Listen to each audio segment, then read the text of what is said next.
अदानी जी की shell company में जो 20,000 करोड़ रुपए हैं वो किसके हैं, बेनामी है, किसके हैं, ये मेन क्वेश्चन है। कांग्रेस नेता राहुल गांधी अदानी के मुद्दे पर अब भी डटे हुए हैं और बीजेपी की सरकार पर वार कर रहे हैं।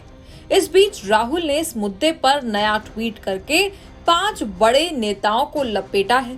उनके ट्वीट में एक वर्ड प्ले पजल की फोटो है जिसमें सेंटर में तो अडानी का नाम लिखा है, लेकिन उन्हीं अक्षरों से उनके उन पुराने साथियों के नाम भी लिखे हैं जो अब कांग्रेस का हाथ और राहुल का साथ छोड़ चुके हैं। और इसके साथ उन्होंने लिखा, सच्चाई छुपाते हैं इसीलिए रोज भटकाते हैं। सवाल वही है, अदानी की कंपनियों में 20,000 करोड़ बेनामी पैसे किसके हैं? पजल में जो नाम सामने आ रहे हैं उनमें गुलाम नबी आजाद, ज्योतिरादित्य सिंधिया, किरण कुमार रेड्डी, हिमंता बिस्वा शर्मा और अनिल एंटनी शामिल हैं। सबसे पहले बात कर लेते हैं गुलाम नबी आजाद की। पिछले साल अगस्त में गुलाम नबी आजाद ने कांग्रेस का हाथ छोड़ दिया था। हाल ही में उनकी आत्मकथा लॉन्च हुई, जिसके इवेंट के बाद उन्होंने राहुल गांधी को ही अपने कांग्रेस छोड़ने की वजह बताई। आजाद ने कहा, मैं ही क्यों, कई कांग्रेसी राहुल गांधी की ही वजह से अलग हुए हैं। इस पार्टी में रहने के लिए रीढ़ विहीन होना जरूरी है। इसके साथ ही गुलाम नबी आजाद ने पीएम मोदी की तारीफ की और उन्होंने मेहनती बताया। राहुल गांधी के पजल में दूसरे नंबर पर आते हैं ज्योतिरादित्य सिंधिया। अदानी के डी से राहुल ने कभी उनके खास दोस्त रहे ज्योतिरादित्य सिंधिया पर निशाना साधा। सिंधिया मार्च 2020 में कांग्रेस छोड़कर भाजपा में आ गए थे। बीते शुक्रवार को ग्वालियर में एक मंच से सिंधिया ने राहुल गांधी और कांग्रेस पर तीखा हमला किया था। उन्होंने कहा था कि कांग्रेस के पास अब केवल एक विचारधारा बची है जो देशद्रोही की है, एक विचारधारा जो देश के खिलाफ काम करती है। वो कांग्रेस नेता जयराम रमेश से भी ट्विटर पर भिड़ गए थे।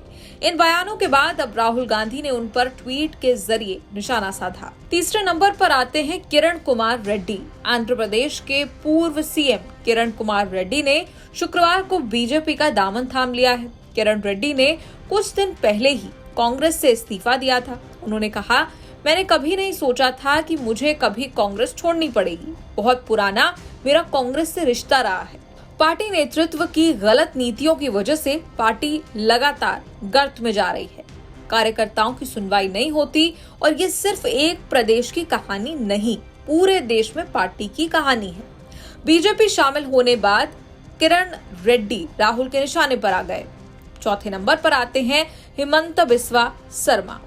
नॉर्थ ईस्ट में कांग्रेस का बड़ा नाम रहे हिमंता बिस्वा शर्मा ने 2015 में बीजेपी का दामन थाम लिया था और अब असम के सीएम हैं।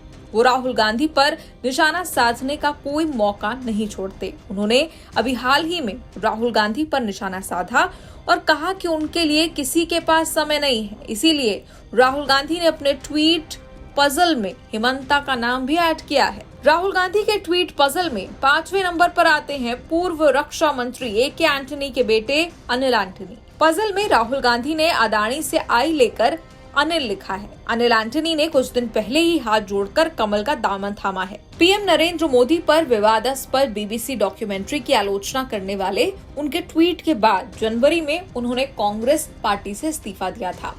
अनिल एंटनी ने ट्वीट कर लिखा था कि भाजपा के साथ तमाम मतभेद हैं, लेकिन इसके बावजूद इससे देश की संप्रभुता प्रभावित होगी।